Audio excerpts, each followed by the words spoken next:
Santa Biblia para mí, eres un tesoro aquí. Tú contienes con verdad la divina voluntad.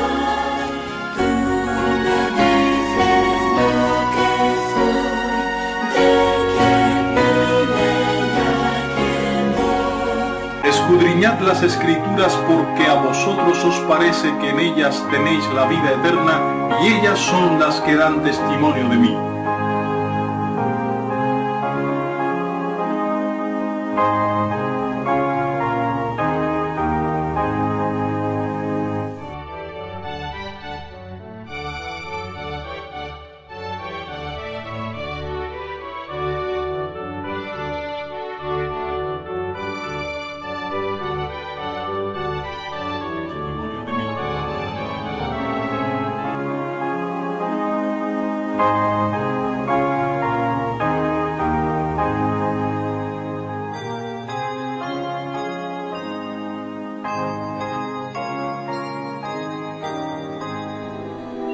Por muy misteriosa que se lea una profecía debido a los símbolos con los cuales se expresa, llega a ser muy simple su explicación siempre que podamos contar con una documentación histórica bien fundada y lógica, la cual encaje adecuadamente en el cuadro simbólico profético.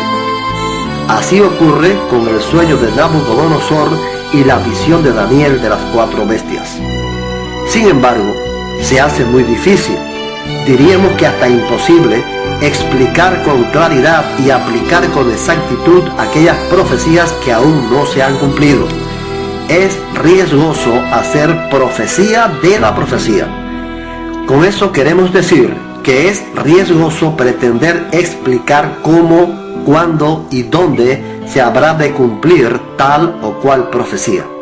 En esa tentación han caído unos cuantos prediciendo hasta la fecha de la segunda venida de Cristo o el Armagedón, y han resultado chasqueados por la carencia de veracidad. Es por eso que en las explicaciones de estos estudios seremos muy cautelosos cuando intentemos declarar algo sobre fechas, personas o naciones si no tenemos una base histórica con la cual pueda corroborarse el símbolo profético. No será así cuando ocurra lo contrario. Siempre que podamos demostrar la profecía a la luz de la historia, nos será fácil y comprensible la explicación y sin temor podremos creer. Pues creer significa tener fe en que Dios está al timón de los acontecimientos y que vamos camino al establecimiento de su reino eterno. La primera pista que encontramos en el sueño de Nabucodonosor para comenzar a desenredar la madeja de la simbología profética a la luz de los hechos históricos está en la siguiente declaración de Daniel al rey: tú eres aquella cabeza de oro. Esta es la punta del hilo de la madeja. Después, cuando leemos en Daniel 2, 39 al 41, siguen las declaraciones aludiendo a una sucesión ordenada de reinados que pudiéramos presentarla de la siguiente manera. 1. Tú eres aquella cabeza de oro. 2. Después de ti se levantará otro reino inferior al tuyo. 3. Luego un tercer reino de bronce, el cual dominará sobre toda la tierra. 4. El cuarto reino será fuerte como el hierro. 5. Lo que viste de los pies y los dedos, en parte de barro cocido de alfarero y en parte de hierro, será un reino dividido. Si Nabucodonosor, y por consecuencia Babilonia, fue la cabeza de oro, y el resto de los metales de la estatua representan a reinos que se sucederían después en orden consecutivo, lo más factible para comprender la profecía será estudiar en la historia cuáles fueron los acontecimientos posteriores a Nabucodonosor y si estos encajan en la simbología profética. Eso comenzaremos a hacer en el presente estudio. También pudiéramos comparar el estudio profético a la luz de los hechos históricos con la destreza de armar un rompecabezas. En esta práctica común a niños y a adultos se tiene un montón de fichas en desorden para armarlas poco a poco, siguiendo un patrón que casi siempre es un cuadro donde está representada la figura que formarán las fichas. En la comparación nos ha parecido que las fichas desunidas y dispersas son los símbolos proféticos aparentemente sin coherencia y significado claro. El cuadro o patrón de guía para poner las fichas cada una en su lugar es la historia. Si colocamos cada ficha en el suceso histórico correspondiente, con relativa facilidad y claridad podremos armar el rompecabezas de la simbología profética. Como decíamos en la introducción, la primera ficha para colocar la pieza profética en el mapa histórico es la declaración de Daniel al rey de Babilonia: tú eres aquella cabeza de oro.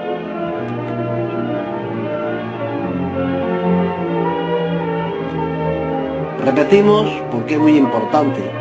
La pista para comenzar a desenredar la madeja de la profecía a la luz del cumplimiento histórico la da el mismo Daniel en su explicación al rey. Le dice: tú eres aquella cabeza de oro. Podemos entonces afirmar con un amplio margen de certeza que la cabeza de oro fue Babilonia, 605 al 539 a.C. Este imperio duró 66 años. Babilonia fue una de las fortalezas más poderosas en la historia antigua. Actualmente sus ruinas se encuentran en la provincia iraquí de Babil, 110 kilómetros al sur de Bagdad. El nombre proviene del griego Babel, el cual deriva del nombre semita de la ciudad Babilin, que quiere decir la puerta de Dios.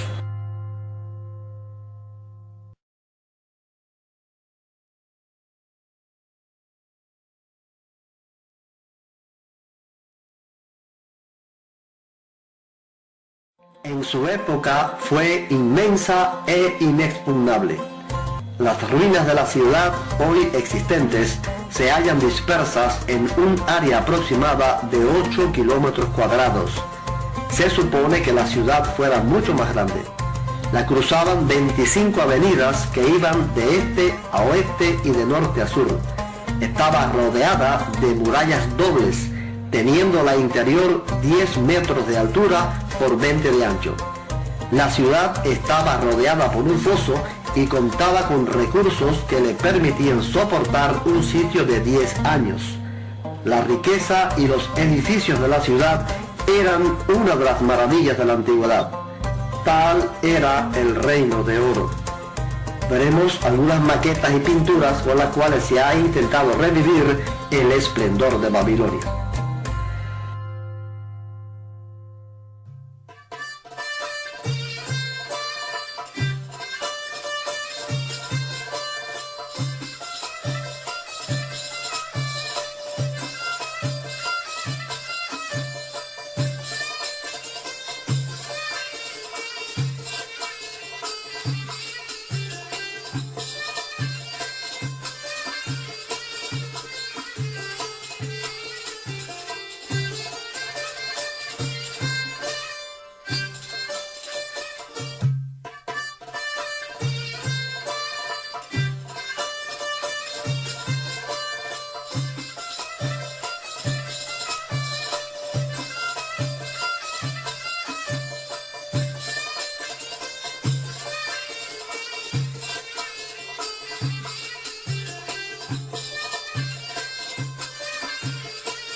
Daniel 4:30. Habló el rey y dijo: ¿no es esta la gran Babilonia que yo edifiqué para casa real con la fuerza de mi poder y para gloria de mi majestad? Jeremías 51-58. Como fue apresada Babilonia, como fue conquistada la que toda la tierra había alabado, como vino a ser Babilonia un objeto de espanto entre las naciones. Isaías 47:5. Siéntate, calla y entra en las tinieblas, hija de los caldeos, porque nunca más te llamarán soberana de reinos. Isaías 13:19. Y Babilonia, hermosura de reinos, gloria y orgullo de los caldeos, será como Sodoma y Gomorra a las que trastornó Dios. Jeremías 51-58. Así dice Jehová de los ejércitos: el muro ancho de Babilonia será derribado por completo y sus altas puertas serán incendiadas. En vano trabajaron los pueblos y las naciones se cansaron solo para el fuego. Veamos algunas ruinas actuales de lo que fue Babilonia, las cuales son una prueba de la veracidad de estos textos bíblicos.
La puerta de Ishtar era originalmente una de las 8 puertas monumentales, 14 metros de altura por 10 de ancho, de la muralla interior de Babilonia, a través de la cual se accedía al templo de Bel, donde se celebraban las fiestas propias del Año Nuevo.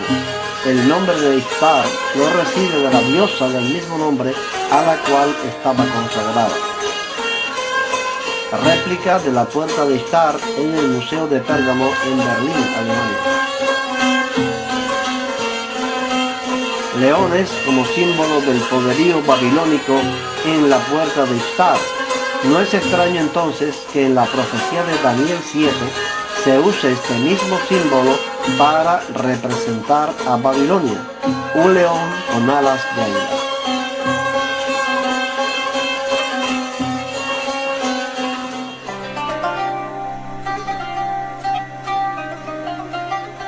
Una de las tribus que rodeaban Babilonia era el poderoso grupo conocido como los caldeos. Se asentaron y dominaron el territorio a lo largo del Golfo Pérsico. Desde el siglo IX al VI a.C., los caldeos desempeñaron una parte importante en la conformación de la historia de Asia. Sus gobernantes ayudaron a destruir el imperio asirio y, al menos durante un breve periodo, se establecieron en Babilonia, a la que se comenzó a conocer gradualmente como Caldea, el poder dominante de Mesopotamia.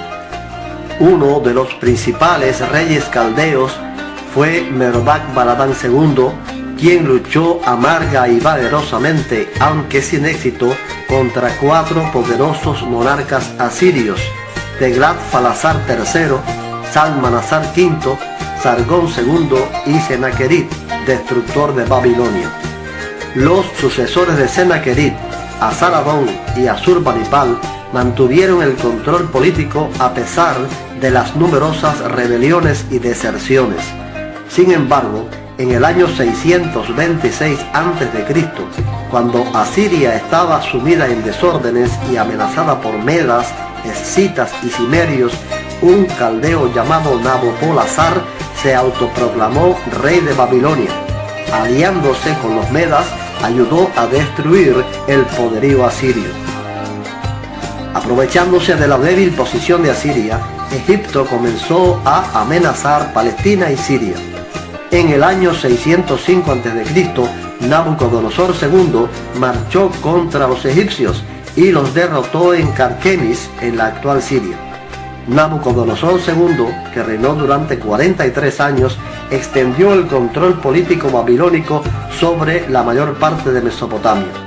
Entre los estudiosos bíblicos se le conoce como el destructor de Jerusalén y como el rey que llevó a los judíos cautivos a Babilonia. Para los arqueólogos e historiadores es conocido como gran constructor y restaurador. Reconstruyó Babilonia, su capital, con un estilo lujoso y restauró muchos templos en todo el imperio. La resurrección babilónica no duró mucho tiempo. Tras la muerte de Nabucodonosor en el año 562 a.C., hubo una prolongada lucha por el poder entre los distintos partidos e individuos. En el año 556, Nabonides, uno de los gobernadores de Nabucodonosor, se convirtió en rey de Babilonia. Fue una figura enigmática en cierto modo, pues se opuso a la influyente clase sacerdotal de Babilonia. Nabonides dejó la ciudad de Babilonia bajo el control de su hijo Belsasar y vivió durante cierto tiempo en la ciudad de Harrán y después en el oasis de Tema en el desierto de Arabia. En el año 539 a.C., los babilonios fueron derrotados por el rey persa Ciro II el Grande, quien también había derrotado a Media. Nabonides fue capturado en Sipar, cerca del actual Baltak, en Irán. Los persas entraron en Babilonia sin encontrar resistencia. Babilonia fue entonces anexionada a Persia y, de este modo, finalmente perdió la independencia.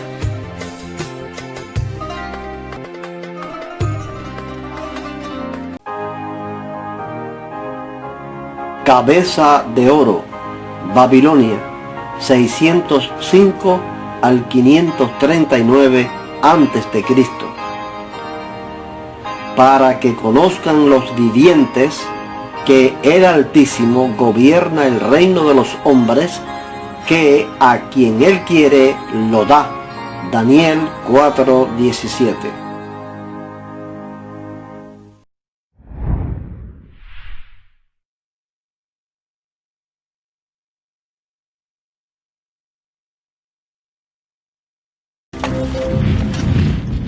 La historia de Irak se ha escrito con sangre. Los antiguos reyes, al mando de los mejores ejércitos del mundo, estaban interesados solo en una cosa: el dominio total. Y sus ciudades e imperios, los primeros sobre la faz de la tierra, surgieron y se destruyeron con guerras, invasiones y conquistas. Fue una época sembrada por el terror que no me hubiese gustado vivir. A través de los siglos, esta tierra conflictiva que marcó el inicio de la historia mundial ha sido atacada por numerosos enemigos extranjeros. Se dieron la vuelta y básicamente asesinaron por la espalda a los enemigos con lanzas y hachas. En la Edad Moderna, Irak se ha convertido en el escenario del imperialismo europeo y más recientemente en el protagonista de la política extranjera americana. Debió de haber sido uno de los regímenes más horribles y opresivos de la historia, comparable incluso con los fascistas de Europa. De Sargón el Grande a Saddam Hussein, estos fueron los reyes de Babilonia.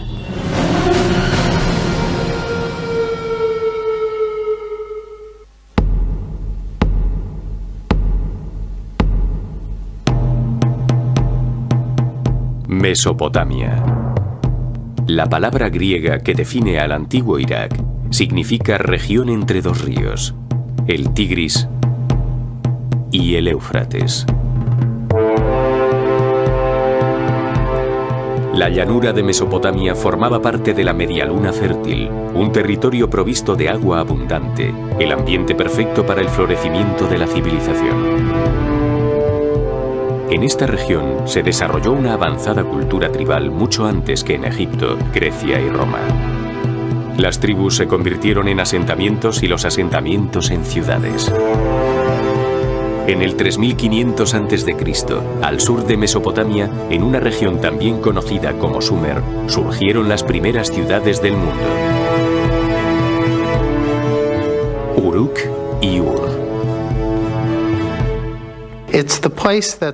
En este lugar se desarrolló, por primera vez en el planeta, todo lo social, lo político y lo tecnológico que normalmente asociamos a la vida civilizada.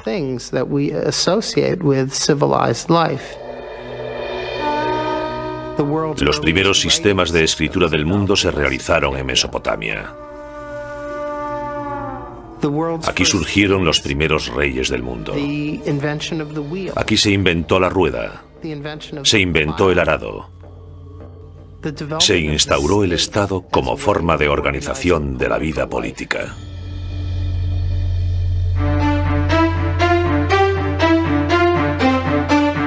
En el 2900 a.C., el conjunto de las 30 ciudades-estado de Mesopotamia apenas formaban un imperio unido.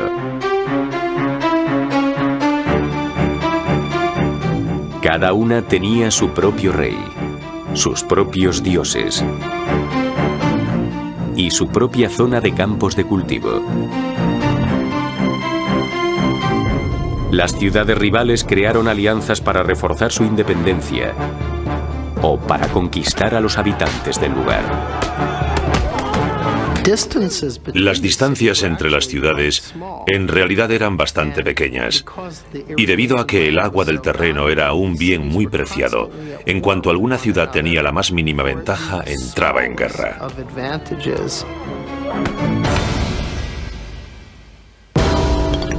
En el 2334 a.C., un rey dominó Mesopotamia, Sargón el Grande.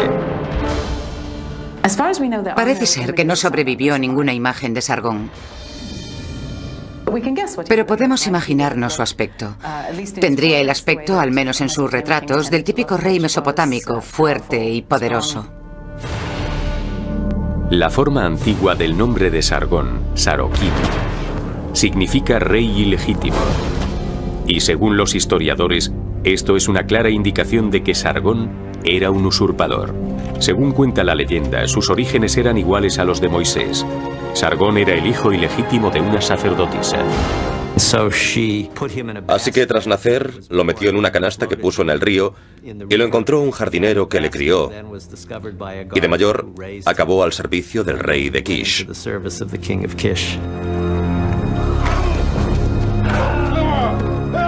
Emprendedor, ambicioso y despiadado, Sargón derrocó a Urzababa, el rey de Kish, y se declaró nuevo gobernante de la ciudad. También reinó en Nagadé, la capital de la ciudad que construyó al norte de Sumer, en el estado de Akkad, aunque su localización precisa es todavía incierta. Con la ayuda del ejército acadio, Sargón empezó a tomar el control del sur de Mesopotamia.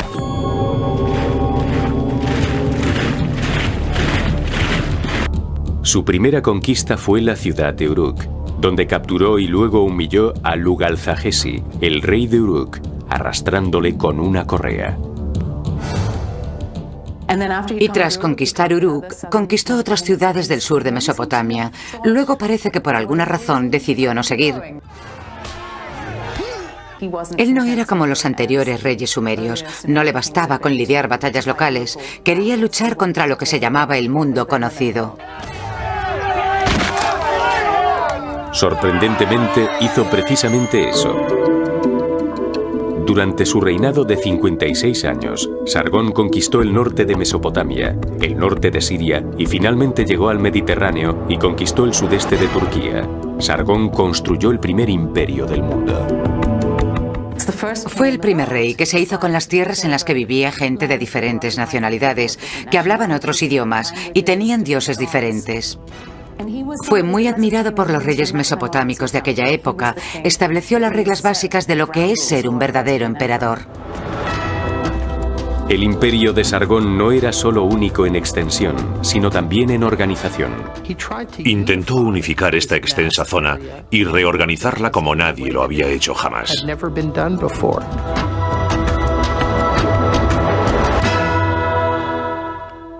Todas las ciudades en Mesopotamia tenían su propio sistema de pesos y de medidas. Sargón estandarizó los sistemas de peso y de medidas en toda la zona conquistada. Y al hacer esto, hizo posible el comercio entre ciudades alejadas entre sí. Las nuevas ideas de Sargón no estaban limitadas a la construcción de su imperio, también concernían a lo militar. Fue el primer rey que tuvo un ejército permanente. Tenía un enorme ejército de 5.400 hombres que habían sido reclutados en todas las ciudades del imperio, pero resultaban caros de mantener, así que Sargón introdujo una nueva tradición para poder alimentar a sus tropas: el saqueo. El ejército se alimentaba de los productos de la tierra, así que las campañas de guerra estaban más o menos organizadas para que empezasen cuando ya se había recogido la cosecha en toda Mesopotamia. Fue una época sembrada por el terror que no me hubiese gustado vivir. Si vivías en la región de Akkad, pero no formabas parte de la élite, sabías que cada año tendrías que enfrentarte a este tipo de masacre.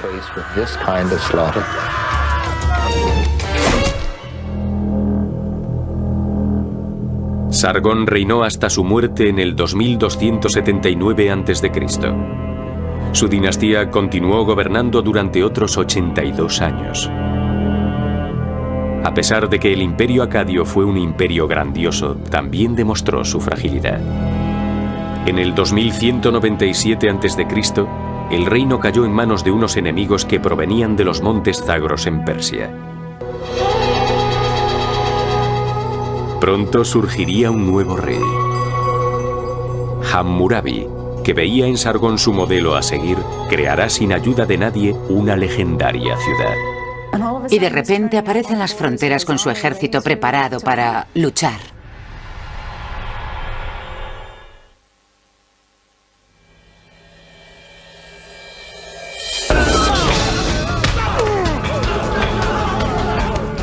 En el 2197 a.C., al caer el imperio acadio, originado por Sargón, la ciudad se sumió en un caos.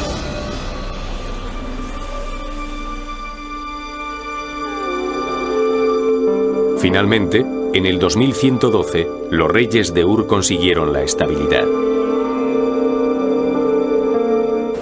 Entonces, una nueva amenaza apareció por el noroeste. Unos nómadas llamados amoritas sembraron el miedo entre los mesopotámicos. Veían a los amoritas como bárbaros. Les describían como gente que no cultivaba alimentos, que no vivían en casas, sino en tiendas. No enterraban a sus muertos el día del fallecimiento. No cocinaban la carne.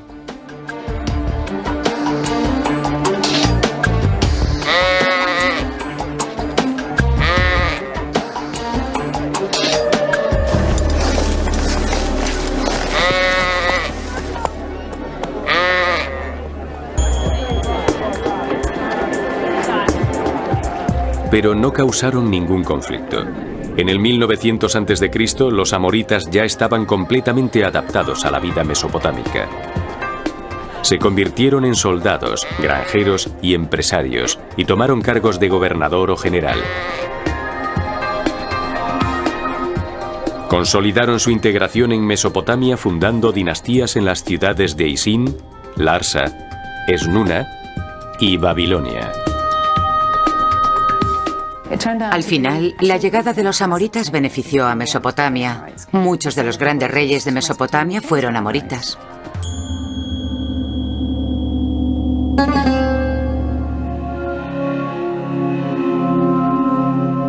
En En el 1792 a.C., el mejor gobernante de la dinastía amorita de Babilonia, Hammurabi, subió al trono como su sexto rey.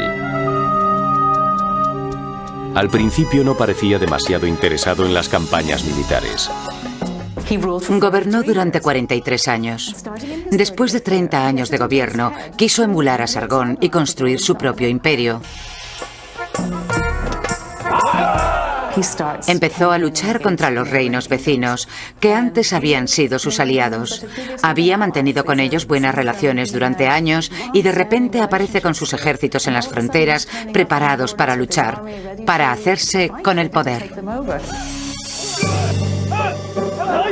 Las campañas militares de Hammurabi se distinguían por la cantidad de rehenes que capturaban para pedir un rescate. Había comerciantes especializados en esta tarea. Pagaban el rescate del enemigo a los soldados babilonios y pedían al que habían rescatado que les devolviese el dinero. Era la forma que tenían los comerciantes de ganar dinero seguro, porque siempre sacaban beneficios de los rescates que pagaban. Las conquistas de Hammurabi se extendieron desde el Golfo de Persia hasta Siria. A pesar de que su imperio no fue tan grande como el de Sargón, los historiadores consideraron a Hammurabi como el constructor de imperios más importante desde Sargón. Sin embargo, él no se parecía al antiguo rey. Sargón utilizaba su poder y tácticas casi terroríficas para controlar a la gente. Mientras que Hammurabi se presenta ante el pueblo como un político moderno que desea el amor del pueblo. Quiere gustar a la gente. Instauró leyes para proteger al pueblo, no para obligarles a someterse. La fama de Hammurabi creció con sus conquistas, pero realmente obtuvo su grandeza con su interpretación de la justicia. Hacia finales de su reinado, puso varios monumentos en sus ciudades. El más grande, que aún se conserva, es una losa de piedra que se conoce hoy en día como la Estela de Hammurabi, donde están grabadas las 282 leyes del Código de Hammurabi. Están grabadas en una escritura en forma de cuña llamada cuneiforme, la primera escritura conocida desarrollada en Sumer a finales del cuarto milenio antes de Cristo.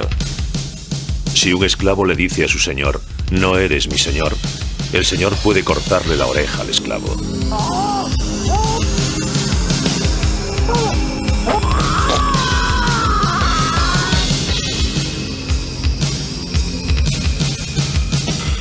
Si un hombre acusa a otro hombre de asesinato sin aportar ninguna prueba, se deberá ejecutar al acusador.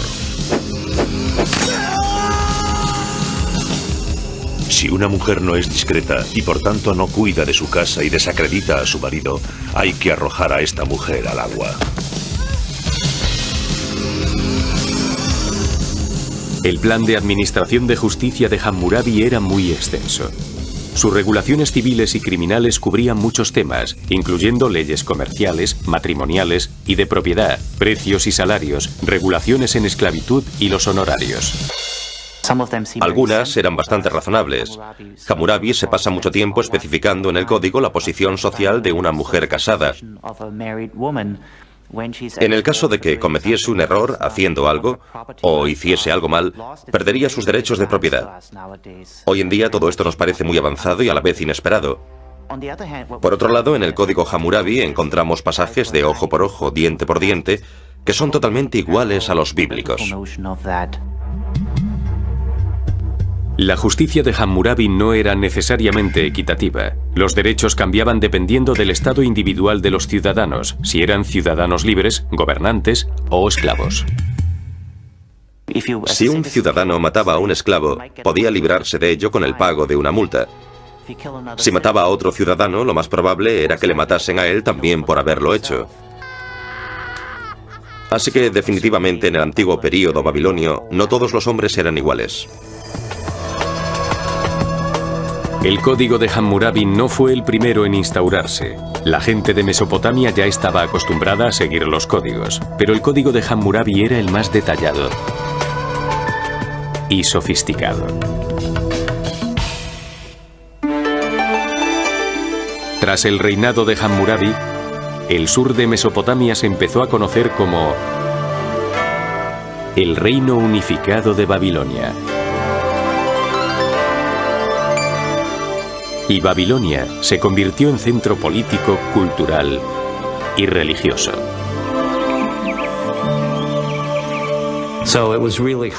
Así que en realidad todo lo que hizo Hammurabi convirtió a Babilonia en lo que es y en lo que será bajo el dominio del neobabilonio Nabucodonosor, que la convertirá en la gran metrópolis del mundo antiguo. En 1750 a.C., una enfermedad obligó a Hammurabi a cederle el trono a su hijo. En el 1000 a.C., Babilonia ya había formado un estado nacional en el sur. Mientras tanto, la ciudad de Asur dominaba el norte con un estado rival, Asiria. Pronto los gobernantes de la región, como las arenas de los desiertos, llevarán a cabo un increíble cambio. Babilonia luchará por la obtención del poder contra el norte de Mesopotamia, el hogar de los soldados más antiguos del mundo. Los asirios. Los imperios estaban haciéndose cada vez más grandes y más despiadados.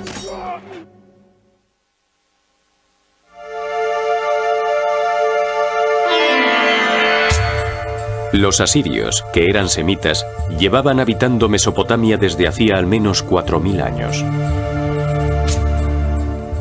En el siglo IX a.C., sus conquistas ya se habían extendido mucho más allá de Asur, la capital y principal ciudad de Asiria.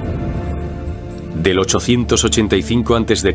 al 860 a.C., el rey asirio Asurnasipal II se concentró principalmente en los asuntos militares. Quería construir una nueva Asiria.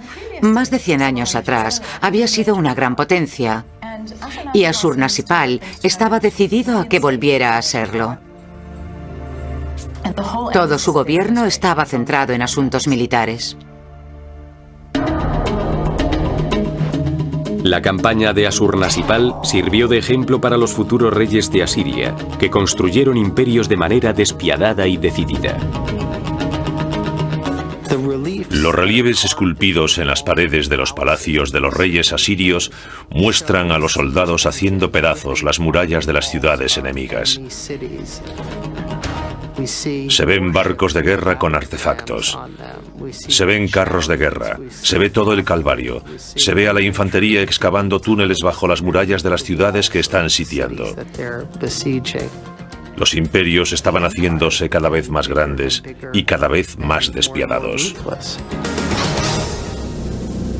Asurnasipal fue terriblemente cruel con los prisioneros de guerra y con sus propios súbditos cuando protestaron por la subida de impuestos. Intentaba imponer su criterio de la manera más brutal posible. Describía con detalles truculentos cómo despellejaba a la gente, poniendo las pieles en las murallas de la ciudad y haciendo montañas de cabezas decapitadas. Algo realmente horrible.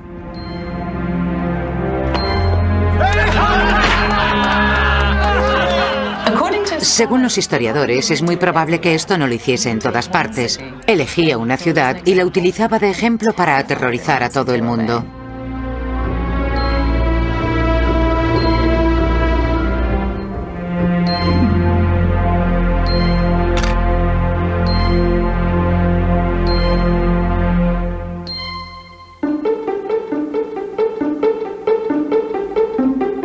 Cuando murió Asurnasipal en el 860 a.C., su reino llegaba hasta el norte, a las fronteras del este de Turquía y el mar Mediterráneo. En el siglo siguiente a su reinado, entre la monarquía asiria predominaba el deseo de controlar Babilonia. Los reyes asirios querían ser los reyes del universo, dominar el mundo, pero no sabían lo grande que era el mundo. Lo único que les importaba era ellos mismos y Babilonia. Si Babilonia no estaba dentro de ese universo, no les interesaba. Yo creo que en realidad necesitaban creer que tenían el control. Pero parece ser que los babilonios tenían sus propias ideas sobre cómo querían vivir. Babilonia se negaba a someterse a Asiria y estaban constantemente enfrentadas. Así que Asiria puso en práctica algunas tácticas. Subió al trono a su propio rey de Babilonia. Decidieron darle el trono al hijo de un rey asirio, que gobernaría Babilonia. Aún así, independientemente de los problemas que hubiese entre las dos culturas, los asirios, por irónico que resulte, tenían un gran respeto por la civilización babilonia. A pesar de que los asirios eran muy poderosos, seguían teniendo la sensación de ser culturalmente inferiores con respecto a Babilonia. Veían a Babilonia como una fuente de conocimiento, con su cultura cuneiforme, y seguramente les veían como los americanos vieron a Inglaterra en el siglo XIX, como un sitio donde encontrar auténtica literatura, teatro y cosas por el estilo.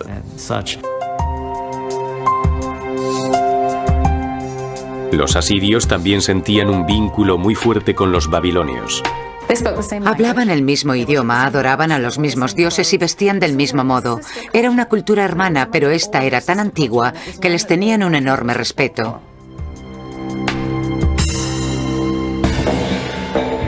Pero esto cambió a principios del 704 a.C. con el reinado del rey asirio Sennacherib. Su ejército avanzó hacia el sur varias veces para crear conflicto en Babilonia. Puso en el trono de Babilonia un rey que utilizó de títere y luego lo sustituyó por su hijo, el príncipe heredero. Era su hijo preferido, el mayor, que se convertiría en el rey de Asiria después de él. Creía que supuestamente a los babilonios les estaba haciendo un gran favor ofreciéndoles a su hijo. En el 668 a.C., el hijo de Sennacherib, Ashur-nadin-shum, fue capturado y matado por un soldado del ejército invasor. Sennacherib culpó a los babilonios por no haber sabido protegerle y defenderle. Su relación con los babilonios fue empeorando hasta que al final hizo lo que era en cierto sentido impensable: atacó Babilonia. Y fue algo realmente brutal. Golpeé al enemigo con la fuerza de una tormenta enfurecida. Aniquilé al enemigo con flechas y lanzas. Aplasté sus cuerpos. Les corté las gargantas como si fuesen corderos.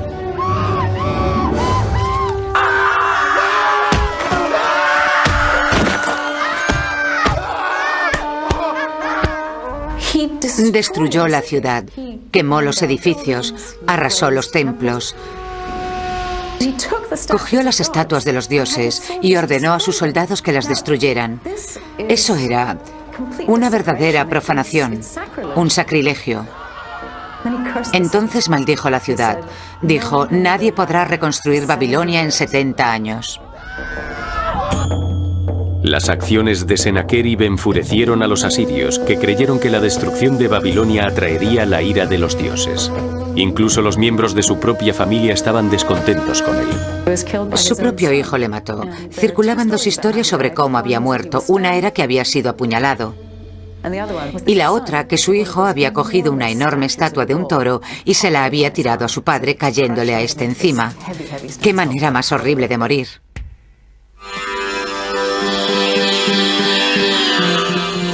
Después de la muerte de Sennacherib, en el 680 a.C., su hijo pequeño, Asarhadón, se convirtió en el rey de Asiria. Inmediatamente quiso reconstruir Babilonia y corregir el enorme error que, según él, había cometido su padre. Aún así, él sabía que no sobreviviría a la maldición de los 70 años, grabada para la posteridad en una tablilla de barro. Desesperado, Asarhadón consultó a los sacerdotes y descubrió algo asombroso. Descubrió que no eran 70 años después de todo. Habían estado leyendo la tablilla al revés y en realidad eran 11 años, porque la manera como se escriben los números en cuneiforme, 70 al revés es 11. De ahí la confusión. Solo tenía que esperar 11 años. Asarhadón ordenó que se reconstruyese la ciudad. Utilizó los botines obtenidos en sus conquistas para ayudar a financiar la construcción. Cuando Asarhadón murió en el 669 a.C., dejó a su hijo mayor, Asurbanipal, un reino que se extendía desde Egipto hasta Persia. Asurbanipal fue uno de los gobernantes de Mesopotamia más cultos, porque tenía una habilidad única. Dijo, yo, Asurbanipal, puedo leer y escribir. Quería tener una colección de todos los trabajos literarios de su reino y guardarlos en su palacio de Nínive.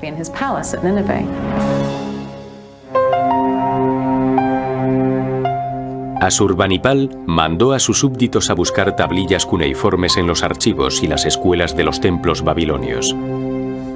Luego, sus escribientes los copiaban meticulosamente y catalogaban algunas de las 20.000 tablillas que existían, y luego las colocaban en lo que se convirtió en la primera biblioteca del mundo. De toda la colección, Asurbanipal valoraba especialmente los más de 300 textos que, según él, predecían el futuro. Si no se vislumbra la constelación de Aries, el rey será muy desgraciado. Si las estrellas de Orión brillan, alguien influyente conseguirá demasiado poder y cometerá actos malvados. La mayoría de las tablillas tenían que ver con este tipo de adivinación, y para él eran importantes a la hora de gobernar bien, de acuerdo con la voluntad de los dioses, y a la hora de sobrevivir como rey.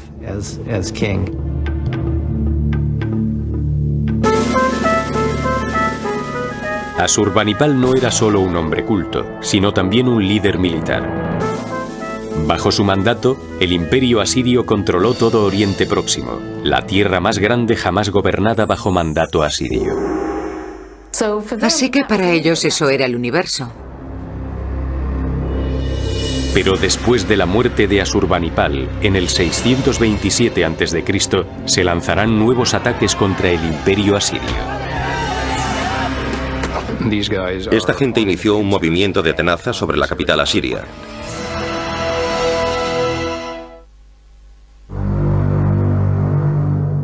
A finales del siglo VII a.C., Babilonia estaba sumida en el caos.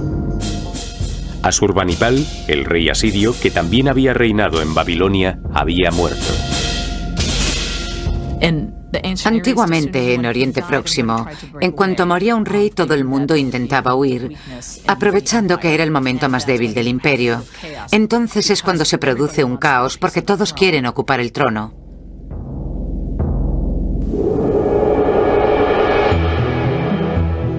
En el 627 a.C., un líder local de origen incierto llamado Nabopolásar empezó a luchar por el trono de Babilonia.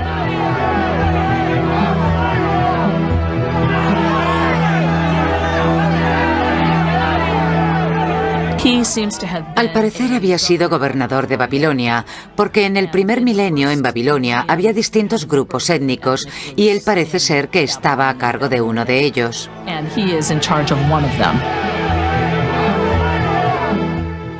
Al obtener la victoria, reclamó el título de rey.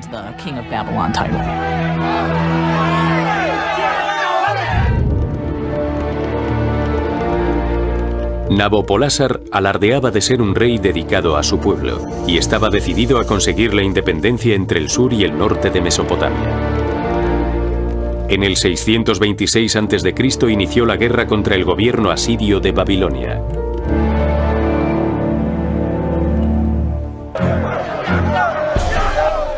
En 10 años, Nabopolásar había conseguido dominar totalmente a Babilonia y empezó a amenazar a la capital asiria. Empieza a expulsar a las tropas asirias y luego se dirige hacia el norte, hacia el centro de Asiria. En el 615, cuando estaba con los ejércitos asirios dirigiendo los ataques a Asiria, la gente que venía del norte de Irán, principalmente medos, se unieron a ellos. Así que este ejército, ayudado por otros hombres, estaba preparado para realizar un movimiento de tenaza en el interior de Asiria. En el 614 a.C., los medos saquearon la ciudad de Nimrud y un año después tomaron Asur. el centro espiritual y cultural de Asiria.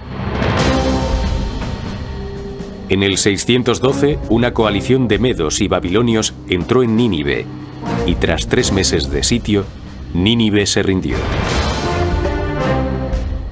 El poderoso imperio asirio estaba acabado. En la conquista, Asiria es víctima de su propia maximización. No es un país cuyo poder está necesariamente basado en tratados. En cuanto el poder asirio empieza a debilitarse, básicamente se queda sola y se derrumba. La victoria de Nabopolásar contra su rival más antiguo fue bastante dulce. Masacraron la tierra de Asiria. La convirtieron en un terreno hostil con un montón de ruinas. Los asirios, que años antes habían gobernado a todo este pueblo, ahora herían a la gente con sus armas poderosas. Le entrego a Dios esta hazaña porque su yugo no me pertenece.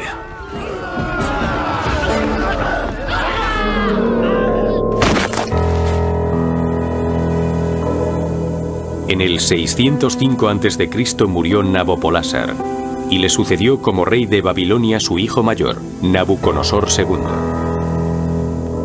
Había sido comandante en el ejército de su padre y pronto demostrará ser igual que todos los grandes conquistadores mesopotámicos que habían reinado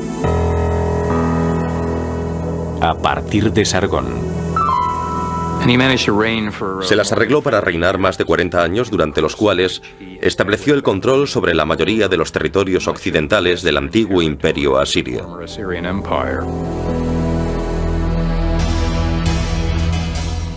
Incluido en el imperio de Nabucodonosor estaba el reino palestino de Judea.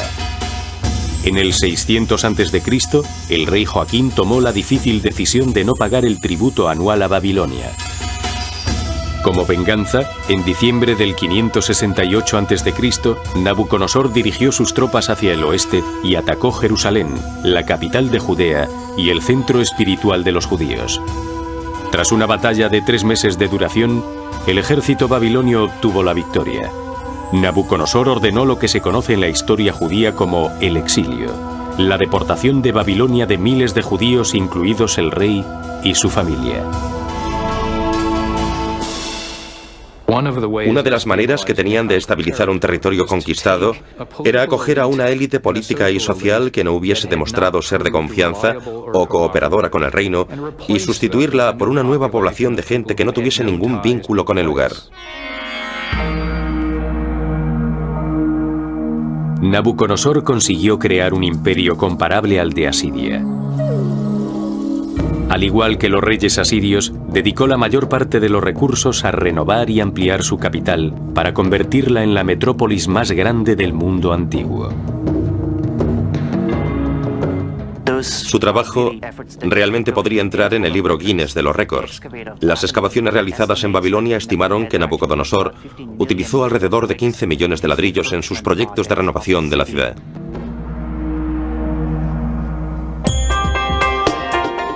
Aparentemente, Nabucodonosor era un perfeccionista.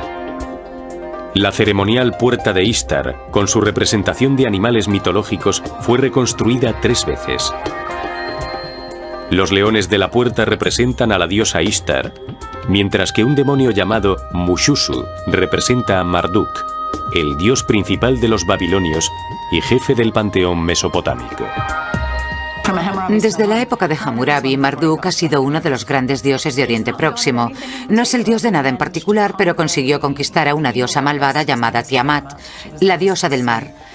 Él cogió su cuerpo y lo dividió en 2. Con la parte de arriba creó los cielos y con la parte de abajo creó la tierra.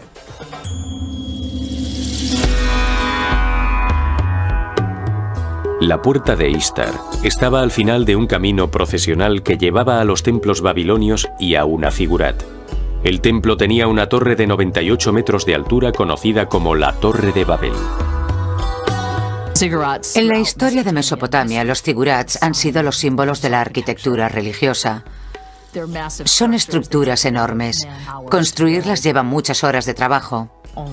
Solo un rey con poder y riqueza puede iniciar semejante proyecto y terminarlo.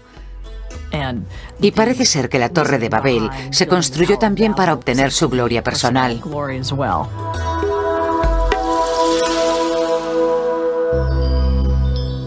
Dentro del magnífico palacio de Nabucodonosor había jardines colgantes.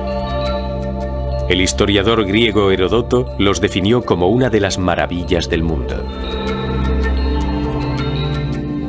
Supuestamente, los jardines habían sido construidos para la mujer del rey, una princesa iraní que echaba de menos su país y se consolaba con ver las terrazas de los edificios y las plantas exóticas.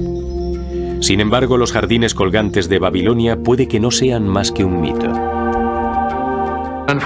Desgraciadamente, en los textos mesopotámicos no hay nada que indique su existencia. Por otro lado, es cierto que una de las cosas que hizo el rey mesopotámico fue crear impresionantes jardines reales que utilizaba para presumir de las plantas y animales que tenía el imperio. Esta era una de las maneras que tenía de mostrar la escala y el alcance de su conquista, porque daba una imagen de un poder vivo, verde y floreciente.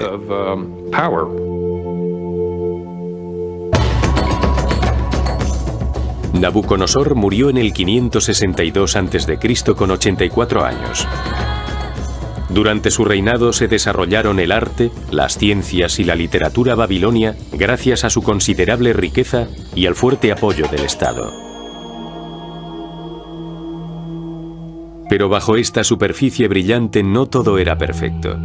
Ahora, Babilonia estará al mando de un rey, fiel al enemigo.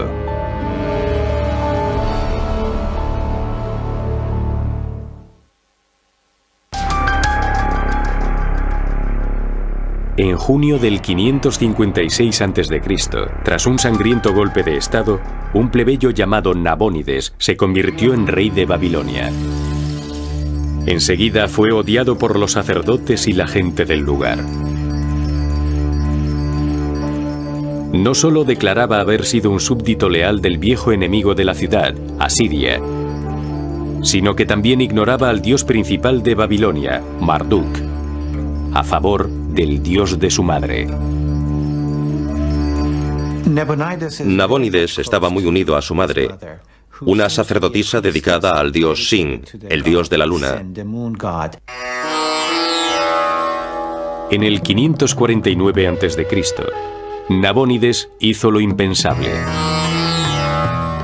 Dejó a su hijo Baltasar al mando durante una década y abandonó Babilonia para construir y restaurar los templos dedicados al dios de la luna en Taima, Arabia del Sur, y Harán, al norte de Mesopotamia.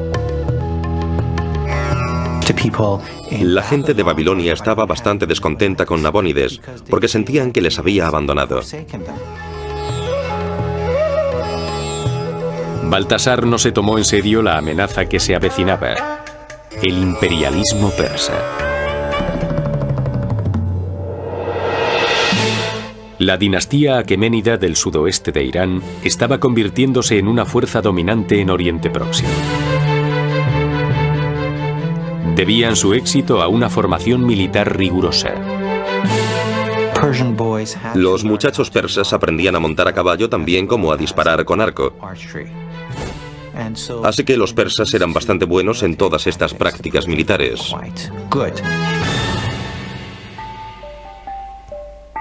En el 559 a.C., un nuevo rey aqueménida ocupó el trono. Tenía una característica bastante poco frecuente en un conquistador: la tolerancia. Se llamaba Ciro el Grande. En solo 10 años alcanzó una enorme popularidad, no solo por su habilidad militar, sino por haber obtenido la victoria contra los medos iraníes sin derramar nada de sangre. Llevará a cabo una increíble campaña de guerra en la que primero conquistará la meseta iraní gobernada por los medos.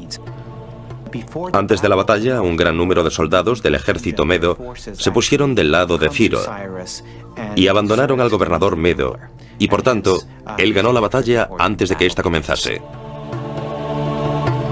En el 546 a.C., Ciro tenía un enorme imperio que se extendía desde Asia Menor, en el oeste, hasta la meseta iraní en el este. Lo único que quedaba era Babilonia, el centro político, cultural y religioso, y los territorios babilonios de Siria, el Líbano y Palestina. Conquistarlos significaría el nacimiento de un nuevo imperio mundial, algo a lo que Ciro era incapaz de resistirse. Babilonia es el centro del mundo. Es la capital del mundo en ese momento.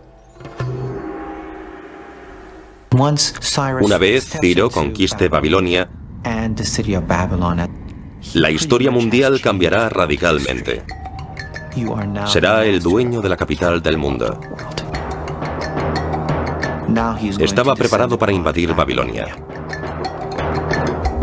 En el 539 a.C., Nabónides regresó demasiado tarde para salvar su reino.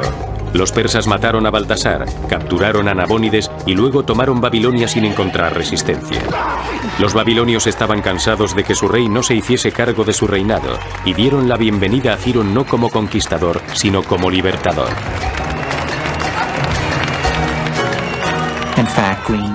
De hecho, pusieron coronas de laureles a sus pies.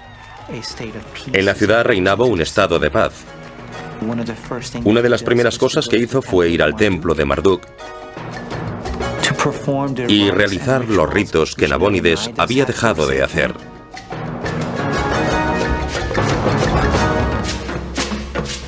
Nabónides fue exiliado a Irán, donde gracias a la política de amnistía persa le dieron un puesto en el gobierno.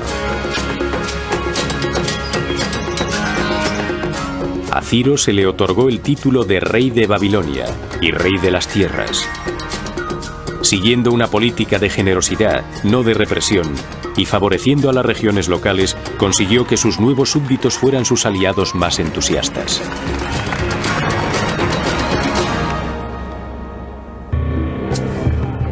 Ciro también se ocupó de la población judía de Babilonia y en el 537 a.C. permitió que 40.000 exiliados volviesen a Palestina. Los judíos le consideraban su salvador porque les había liberado de 60 años de esclavitud. Bajo el gobierno de los reyes aqueménidas, el sur de Mesopotamia floreció durante 200 años. Babilonia seguía siendo el centro económico del imperio y era la residencia de invierno de la corte persa.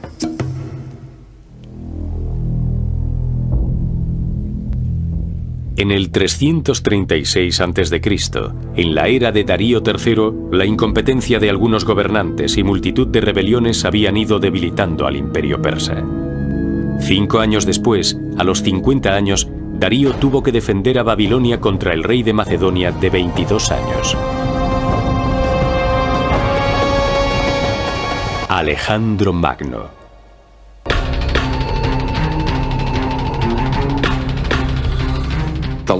El rey persa le ofreció la mitad oeste del imperio y le ofreció casarse con su hija. Pero Alejandro dijo: no, la mitad no es suficiente, lo quiero todo. Darío lo tenía difícil. Perder Babilonia seguramente supondría el fin del imperio persa.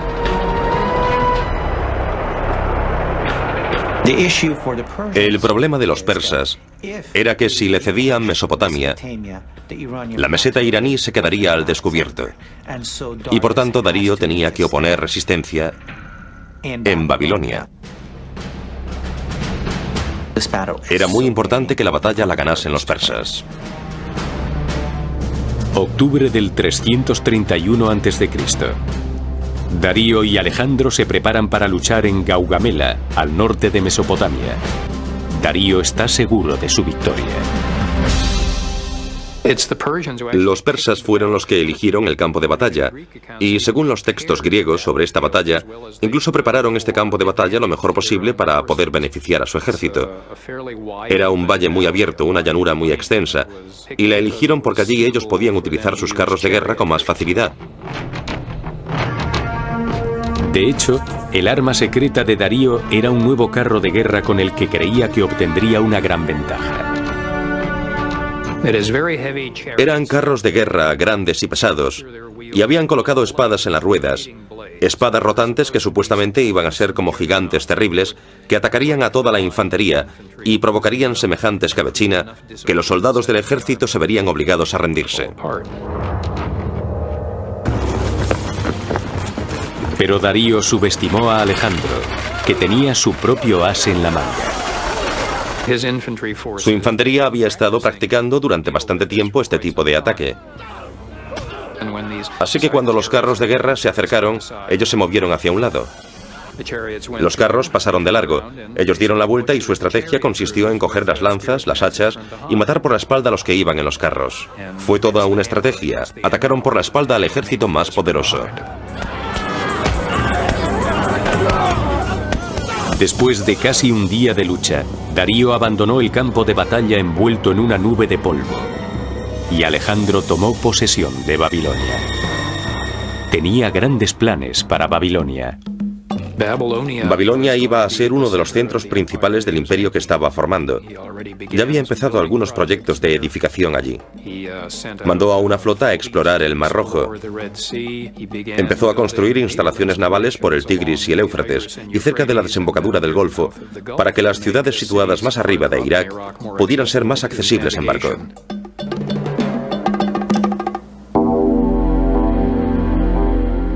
Los planes de Alejandro nunca se completaron. En junio del 232 a.C., durante una estancia en Babilonia, en el antiguo palacio de Nabucodonosor, el rey de 33 años enfermó de una fiebre y murió por causas desconocidas.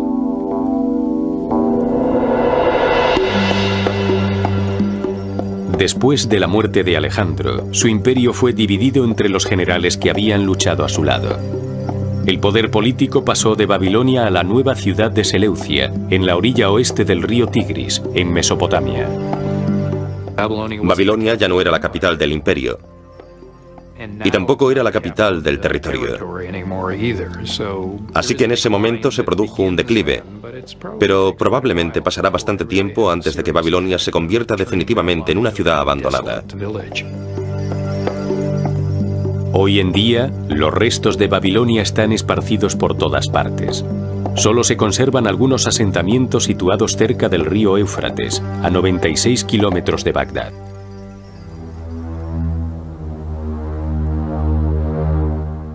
En los siguientes 900 años, Mesopotamia será gobernada por una serie de dinastías griegas y persas.